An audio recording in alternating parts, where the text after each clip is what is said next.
Alright guys, and welcome back to the channel, and today I will be giving you my full predictions and fight card breakdown for UFC 307 live Saturday, October 5th from Salt Lake City, Utah, and I absolutely cannot wait to get into it. And we will start off with the very first fight of the night, which is Alexander Hernandez versus Austin Hubbard. And what a very interesting kind of mid-card level fight here. Austin Hubbard, making a comeback, doing some pretty decent things in the UFC, picking up some wins. And Alex Hernandez has been around for a few years now, but man, ever since Donald Cerrone put the ass beating of a lifetime on him for talking all that shit back a few years ago, Alexander Hernandez has just never been the same. He had a little bit of steam behind him right before he fought Cerrone, but then he ran his mouth, talked all that shit, and Cerrone absolutely fucked his life up. And it just seems like ever since, Alexander Hernandez has just not had that fight IQ. He has not had the proper confidence in these fights, and he's been very up and down.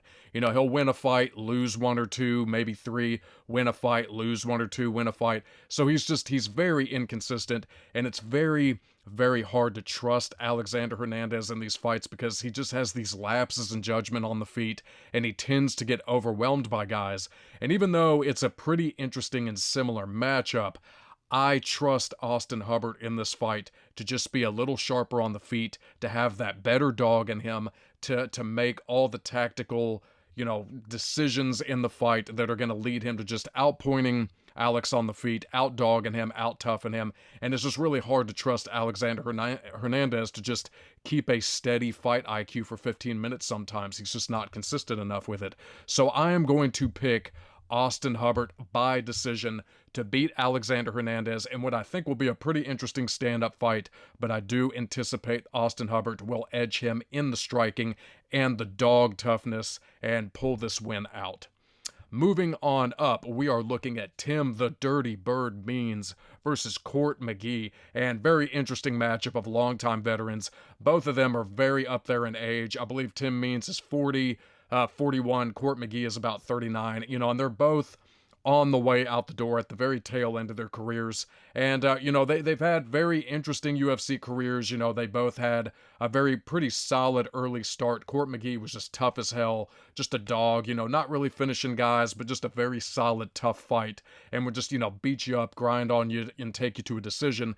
And Tim Means, even though at his age, man, he still has phenomenal striking. He has very good, sneaky striking, and he's got power. And even though he's been losing, his age is catching up to him. One example of his nasty, sneaky power is his fight with Andre Fialho. And I picked him in that fight. And I mean, a lot of people were sleeping on Tim Means in that fight, but I'm like, Tim is getting up there in age, he's slowing down, the chin is starting to go, but he still has the striking to put your lights out. He still throws nasty, sneaky combinations, and Court McGee has been knocked out multiple times. I mean, he's just getting flatlined by people. And in this fight, even though I think it's very interesting on the feet, and it's going to be a tough little scrap in moments, I think Tim Means still has the better striking. He's the longer fighter. He's just got that power, that sneaky combinations, and he will crack you and hurt you. And Court McGee's chin has just been on the downslide. So I think in this fight, at some point, they're going to be in the pocket. Court's going to be sitting there, doing his normal, just coming at you, bringing that pressure, doing that movement. And I think Tim Means at a point is going to crack him with a nasty shot, hurt Court McGee, and I think he knocks Court McGee out in the first round, probably towards the end of the round. But, I mean, Court McGee, he's a veteran, he's a dog, he's gritty, but his chin is not there. And at the end of the day, Big Tom Brady, which is what I call Tim Means because he looks exactly like a bigger Tom Brady, Big Tom Brady is going to land that power shot on Court McGee's chin and put him out. And that should pretty much be a wrap on Court McGee. I mean, I don't think he's really going to pick up any more wins from here. And Tim Means could still probably hang around for another few months, maybe a year or two, maybe, if he gets this win. But I think Tim Means does have more upside to stick around a little bit more at the tail end of his career than Court McGee does. So we are going Tim the Dirty Bird Means, Big Tom Brady for the first round KO. And moving on up, we are looking at Ovince St. Preux versus Ryan Spann. And what a frustrating fight here. I mean, Ovince St. Preux is easily the most inconsistent fighter in the UFC outside of Michael Johnson. I mean, you absolutely cannot trust this man. I have had the most frustrating time picking Ovince St. Preux over the years in my prediction leagues, because it's like, you pick him to win, he loses. You pick him to lose, he wins. And it's a constant headache trying to pick Ovince St. Preux, because you just never know what you're going to get with him. And Ryan Spann is young, and he's got power, and he's got that potential. But Ryan Spann just makes lapses of judgment in his fights, and he just struggles. It's like moments where you think, like, he's got this. He's got the athleticism, he's got the size, he's got the power, he's got the reach. He winds up just underperforming, shit in the bed, or he winds up getting caught and TKO'd. And so it's been very frustrating trying to pick Ryan Spann in these fights too. But in this fight, Ovince St. Preux is up there in age. I believe he's 39 years old. And at a point, man, it's just like he's got to hit a streak where he's just consistently losing. And I do not trust him, even though he's win-lose, win-lose, win-lose. I don't trust him to be able to overcome somebody who's young, who's explosive and athletic like Ryan Spann.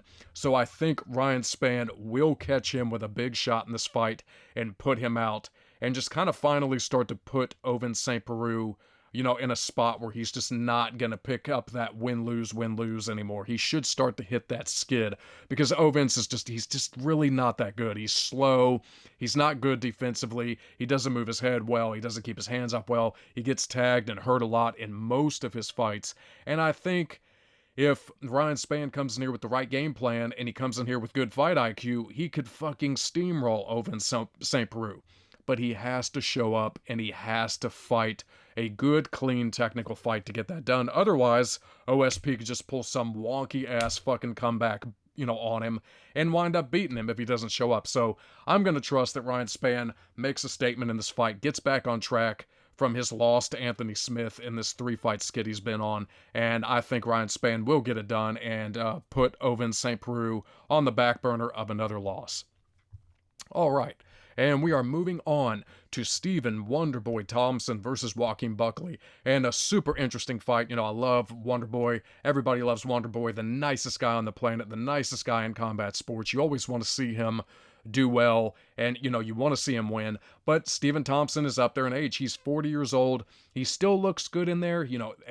Fighters have such a hard time dealing with that karate stance. His wide stance, keeping guys back with kicks. And people have such a hard time getting in on Wonderboy. I mean, his defense is so good. That stance is so hard to deal with. He keeps such a gap in between you where when you come in, I mean, you're eating, leg kicks, you're eating teep kicks, kicks to the body, kicks to the, head, and he's just very good at that long range striking. And Joaquin Buckley, though, has just literally found a new level to his game recently. And Buckley's always been good, even since he first came into the UFC, he was picking up wins, had a tough loss to Kevin Holland, got knocked out, but then in the last year or two, Buckley has found his stride, and he is he is hard to deal with. His constant pressure, his constant movement, he's very explosive. He never settles. He never stops moving his feet. And he almost reminds me of like Mike Tyson, when Mike Tyson would come at you with that, that head movement and that back and forth, that shell left and right, all that shoulder movement. Joaquin Buckley just brings a very high energy and very high pace to how he puts that pressure on you and how he comes at you. And Buckley's just figuring it out, man. I mean, he's just overwhelming guys with that movement, his striking, his explosiveness. And I think in this fight, even though it's going to be tough, it's going to be interesting to see if Buckley can get in on Wonderboy and get past that range and that stance and those kicks. I do think Buckley is going to be fast enough. He's going to be good enough with that head movement, that footwork, that just constant back and forth, left and right. And I think he will outpoint Stephen Thompson in this fight and pick up a unanimous decision win. And, I think it's going to be an interesting matchup.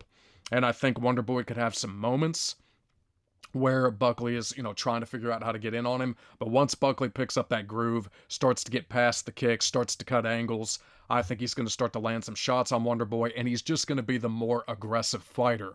which is going to look good to the judges if it goes to the scorecards. He's going to be pressing the pace, he's going to be pressing the action, and he's going to be backing Wonderboy up. So I think all those things favor Buckley, and I am picking him by decision here. All right, moving on up, we are looking at Carla Esparza versus Tecia Pennington 2, and this is a rematch back from the Ultimate Fighter about 10-12 years ago.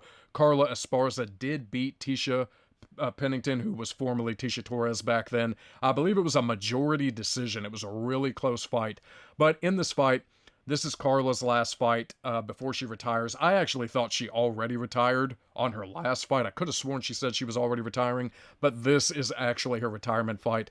And, you know, it's a pretty interesting rematch, you know, almost over a decade later. And, you know, Tecia Pennington making a big comeback after a layoff, and Carla Esparza making a little bit of a comeback after a shorter layoff.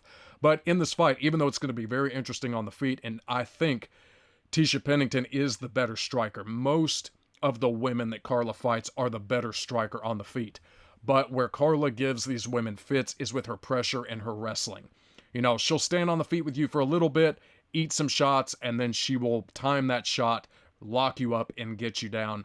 And even though I think in this fight on the feet, Tecia will have some success, I think Tecia will probably take a round off Carla on the feet and just kind of light her up a little bit in the pocket. I do think eventually Carla Esparza will start to shoot, she will start to take Tecia down, and she will control her for the majority of this fight on the ground. And I just don't see Tecia stopping the takedowns. She couldn't stop the takedowns in the first fight 10 years ago. And even though that she's evolved and they've both gotten better, I do think Carla still has that wrestling base to give her fits, get her down, hold her down, and probably pick up a 29-28 unanimous decision on the cards. So we are going Carla Esparza by decision in this one. All right, we are moving on up to Potieria versus Cesar Almeida, and this is a very interesting fight. Cesar Almeida, a longtime kickboxer, has a very, very lengthy and long track record in kickboxing, did very well there, and then he's come over to the UFC, and he's only had a handful of fights in the UFC, but Cesar Almeida is up there in age. I believe he's 38 years old. You know, and he's looked okay. Like, he had a pretty good win against Dylan Budka, but then he had a pretty decent competitive fight with Roman Kopylov, but Kopylov did wind up, you know, coming back and outstriking him on the feet for the majority of that fight. And Potieria just has not looked that good in the UFC at all. He has gotten knocked out many times viciously. And then in his last fight, he fights Michel Pereira, and Michel Pereira is a handful for anybody. I mean, when you fight Michel Pereira, you're pretty much fighting a Cat 5 hurricane or a Cat 5 tornado. He is so hard to deal with, his explosiveness, his movement. So taking a loss to Michel Pereira is I'm not going to ding you for that, because he is a fucking nightmare whirlwind to deal with. But Potieria is he's not good. He just does not, his striking is not really there. His defense isn't there, his chin's not there, and he gets caught so much in these fights. And Cesar Almeida, even though he's up there in age and he doesn't have a lot of UFC experience, he just seems to have the better stand-up. He has the better striking, the better kickboxing. And even though it's kind of a tough fight, because I could see a world where Eeyore just pulls like a crazy shot out of nowhere and hurts Almeida and rocks him and knocks him out, I'm just not going to trust it. I'm going to trust that Cesar Almeida, even at his age and with his little UFC experience, all that kickboxing background, all the kickboxing accolades will get him through in this fight. And I think the first round will be competitive, back and forth, and interesting, but I do see Cesar Almeida catching him with a shot somewhere in the second round, hurting him and knocking him out. And that'll wind up being Eeyore's, I believe, like 4th or 5th knockout loss he's had since he's been in the UFC. And I just trust that Almeida will be the sharper striker on the feet, catch him with a nasty shot, drop him, TKO him, or maybe knock him out cold. But it's just Eeyore's taking a lot of damage. He gets knocked out a lot, and I just don't trust him. All right, moving on up, we are looking at Mariana Rodriguez versus Yasmin Lucindo, and it's a very interesting strike fest delight between these two women, two of the best strikers in the division. Mariana Rodriguez has some of the fastest, nastiest hands in the female strawweight division. I mean, she's excellent on the feet, super sharp, very technical, very powerful. And Yasmin Lucindo has been up and coming, looking very good for a young prospect, picking up a lot of wins, looking very tough on the feet.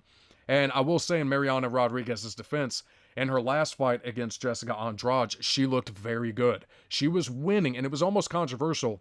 she was winning the majority of those rounds up until the very ends of the rounds when she would just back up with her hands down and let Andrade come into the pocket and just hit her with power hooks. So Mariana Rodriguez was the better technical striker in that fight and just picking Andrade apart. But right when she would almost have the round sealed and done and won, she would back up hands down and Andrade would come in swinging her classic power hooks and just start cracking her and steal the round on damage. So Mariana Rodriguez let that fight slip by a hair with just poor defense and not sticking and moving. And even though in this fight, I could see Yasmin Lucindo causing Mariana Rodriguez some fits on the feet, I still trust that Mariana Rodriguez is the better veteran striker. She's got the faster hand, she's got the zippier boxing, she's got the better technique, and she's just sharp and calm and tactical. And Yasmin Lucindo doesn't come in just swinging wild bombs, so I think Mariana Rodriguez in this fight will make that correction from the Jessica Andrade loss, and she will just be more defensively responsible. She won't leave her hands down and just back up with her chin out, and I think she will stand in the pocket and just light Yasmin Lucindo up. I think she's going to land nice jabs, nice hooks and combinations, and I think it'll be a pretty close fight. It could be very, very close, and Yasmin could wind up stealing a round, almost maybe stealing 2 rounds, so it could be a very close split decision fight. But I'm going to trust that Mariana Rodriguez will be the sharper, faster, more technical veteran striker here, and I think she will edge this fight on the feet, and I'm picking Mariana Rodriguez by decision, but it's a very tough fight. There's easily a path for Yasmin to overwhelm her with some youth and impossible just speed and maybe steal this fight from Mariana. So I'm not 100% confident in Mariana, but I am going to side with her here simply because, she's just had a longer career. She's fought a lot of top-level girls. She absolutely butchered Michelle Rodriguez, one of the worst beatdowns ever. So she's nasty on the feet, and I think she can still pull that off here.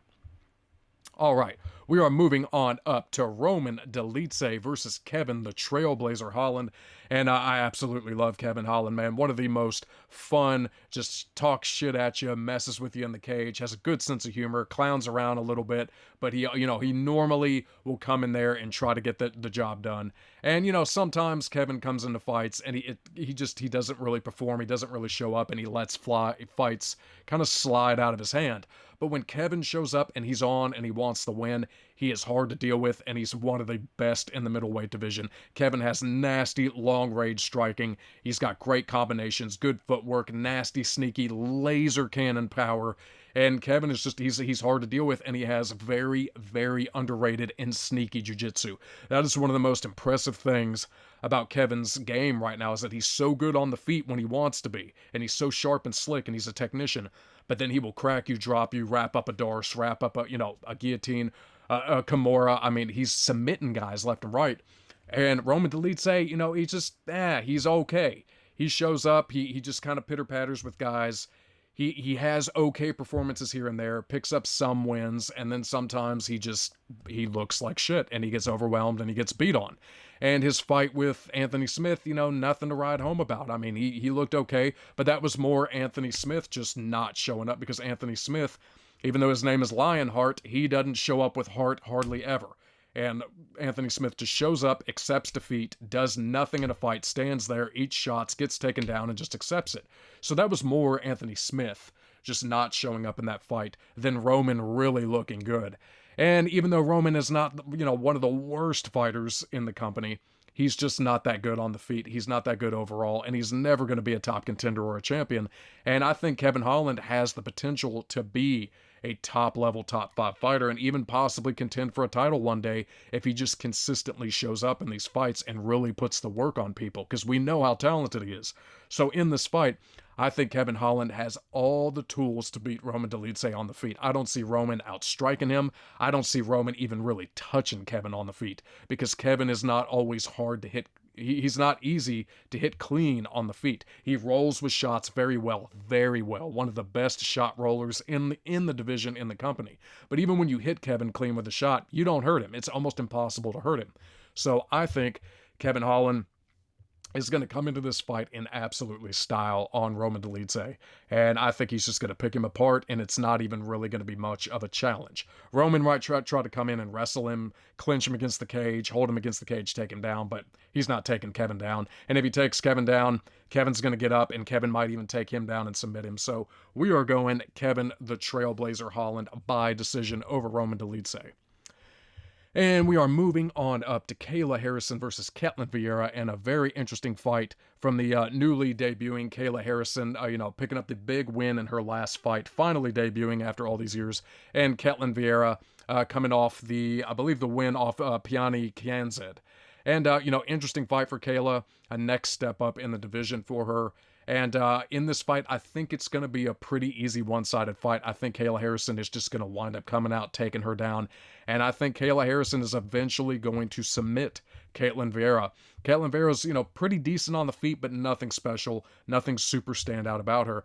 And I don't see her withstanding the force and the pressure and the takedowns that are going to be coming from Kayla. And even if Kayla can't submit her, I think Kayla gets her down and easily controls her on the ground for a solid 15 minutes. So I'm going to go ahead and bank that Kayla Harrison catches her in a submission on the ground, but if she doesn't, she will take a clean, easy 30-27 on the cards, no problem. So I'm going to say Kayla Harrison by second round sub against Ketlen Vieira.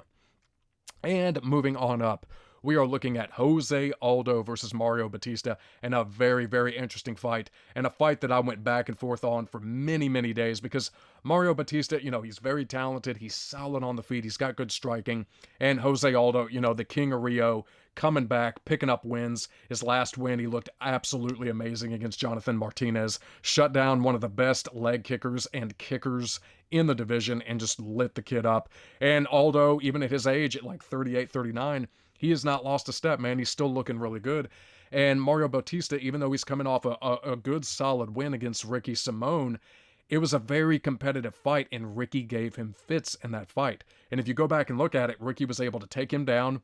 Mario was coming in with really sloppy shots at points, and Ricky Simone caught him with a right hook and dropped him. And even though he overwhelmed Ricky in the later half of that fight with solid strikes, he was still hunting Ricky a lot and throwing a lot of shots, missing a lot of shots. He was putting the pressure, but he wasn't hitting Ricky with a lot of solid, clean shots until the very ends of the round, and mostly the end of the fight. So it's tough with Mario, because even though he's on a win streak and he's solid and he's tough and he's well-rounded, his striking sometimes it's a little sloppy. It's a little, he'll kind of come in a little desperately trying to hunt you, and he's just throwing, but he's not landing with a lot of clean technique. And even though it's very close, and I could see Mario coming in, possibly fixing those mistakes and looking really sharp and out-edging Aldo just by a hair and winning this fight, I'm going to go ahead and pick Jose Aldo and say that Aldo is just going to look like he did in the last few fights at his age. Still look sharp, still look fast, still look nasty with the combinations. And I think he is going to land the cleaner, sharper kicks and shots on Mario Bautista. And I think he steals this fight. Probably a 30-27, but at the very least a 29-28 on the cards. Maybe Mario steals around from him in the beginning. Maybe makes it close. Maybe just picks up edges a close round in the first, possibly. But I think, Jose Aldo he's still quick. He still has that fast twitch muscle reaction, and he's still looking good at his age. And I think he's going to just be the cleaner technical striker and is going to land the better shots. So I see Mario just coming in, trying to hunt and throw these shots, him missing, Aldo ducking, dodging, and lighting him up with kicks, lighting him up with shots, 1-2s in the pocket, and I think he will pull this off. So we are going Jose Aldo by decision. And moving on up to the co-main event of the night, we are looking at Raquel Pennington versus Juliana Pena. And Juliana Pena has been sitting on the shelf for 2 years now, coming off her loss to Amanda Nunes, and Raquel Pennington just recently winning the belt. And, Raquel Pennington, even though, she's not super technical on the feet, and she's not like this knockout artist with these nasty hands, Raquel Pennington is a dog, and that is her best quality, is that she's got dog toughness. She puts that pressure on you in the fights. She comes forward, and she will just outdog you and out-cardio you. And she's got that grit, and that's what makes her a problem in these type of fights, is you might beat her in the beginning of the fight, But if you don't put her away and you don't do significant damage to her, I mean, Raquel 7, 8 times out of 10 is going to come back and outdog you. And that's what she did in her last fight to win the belt. And the problem with Juliana Pena is that even though she beat Amanda Nunes in the first fight, that was strictly and mostly because Amanda Nunes completely gassed. Amanda Nunes had no cardio on that fight. She completely gassed. And Juliana Pena was just able to overwhelm her, get her down, and submit her. But the problem with Juliana Pena, and I have said this forever, is she has some of the worst striking technique I have ever seen in my life in MMA. When she throws her punches, she's doing this. She's all shoulders. It is the most sloppy, amateur-level striking I've ever seen in my life. And if Amanda Nunes did not gas in that first fight, Amanda would have fucked her world up. Because that is the kind of striking that's not going to get you anywhere against a high-level striker with good cardio. And, I mean, if Amanda could have maintained the cardio in that fight, she would have absolutely picked Juliana apart for a good 5 rounds and just lit her up for that shitty shoulder striking that she does. It looks like she's just rowing a boat. She doesn't throw, good clean hooks. She doesn't throw good 1-2s or jabs. It's just this 1-2-3, 1-2-3 sloppy, low-level shoulder punching. And I've always pointed out in fights, I'm like, God, her striking's so bad. How does her team and her coaches not correct that? Because it's going to get her beat in a lot of fights on the feet. And in that rematch with Amanda, she wound up paying for it with the sloppy shoulder striking. Amanda wound up just fixing the cardio, maintaining the cardio, and picking her apart for the majority of that fight. So in this fight, with the long layoff, and even though Juliana's got, good wrestling and her bread and butter is her ground game and her jiu-jitsu, I don't see her just easily taking Raquel down. And I think if she can't get Raquel down easily, Raquel is going to force this fight to stay on the feet, and she is going to outdog Juliana with the better striking, with the better cardio, and with the better just toughness. And I am going to go, even though Juliana's got a chance. She's always got a chance with her grappling. I think Raquel just on the feet is just going to be a little bit too much of a pit bull, and Juliana's sloppy shoulder striking is not going to get the job done here. So we are going Raquel Pennington by decision to beat Juliana Pena and retain the belt. And moving on up to the main event of the evening, and a super, super interesting fight, and I honestly could not believe when they announced that Khalil Rountree was jumping the entire, top 7 of the division to get a title shot against Alex Pereira. It kind of blew my mind, and I always expected that the title shot would go to Magomed Ankalaev because he absolutely deserves it. Magomed has been on a streak.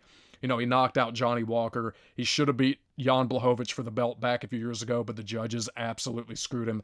And he hasn't lost a fight since 2018. So, Magomed should have gotten this title shot. I don't know why he didn't.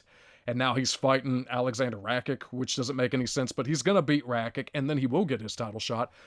But, even though Khalil Rountree has been on a streak, and he knocked out Anthony Smith, and Rountree looked good, he's got nasty power, I was still a little surprised that they just said, yeah, we'll throw you into the fire and give you Alex Pereira.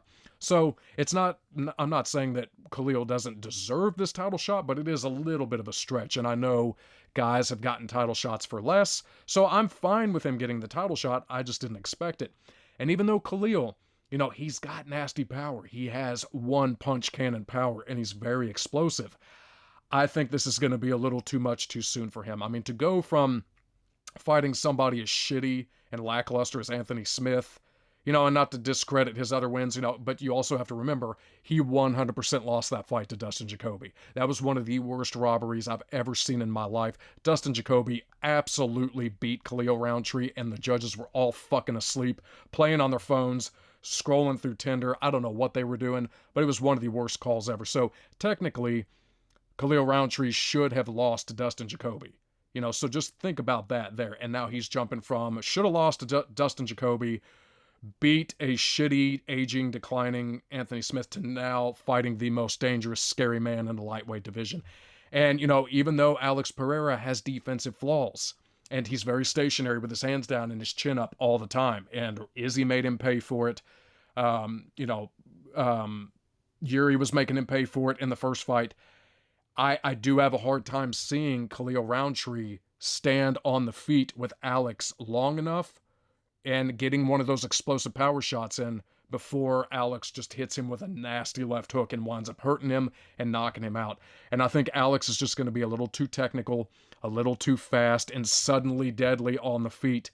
And I think it's going to cause Rountree problems. Now, if Alex is not careful, if Alex makes any lapse of judgment in the pocket, he puts his hands down, leaves his chin up like he loves to do, keeps his feet stationary, Rountree could land a bomb on him and knock him out cold. So I am not counting Khalil out in this fight at all. Khalil could wind up pulling out upset of the century.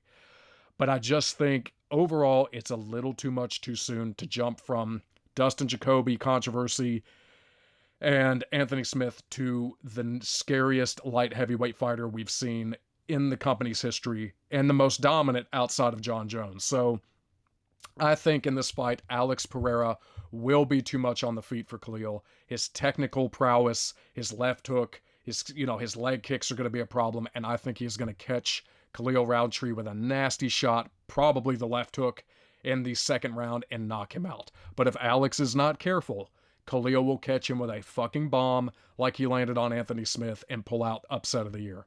So we are going Alex Pereira by second round KO. All right, ladies and gentlemen, thank you so much for tuning into this video. If you liked what you saw, please subscribe to the channel. It massively helps me out, and I will see you with my predictions for UFC 308. Take care.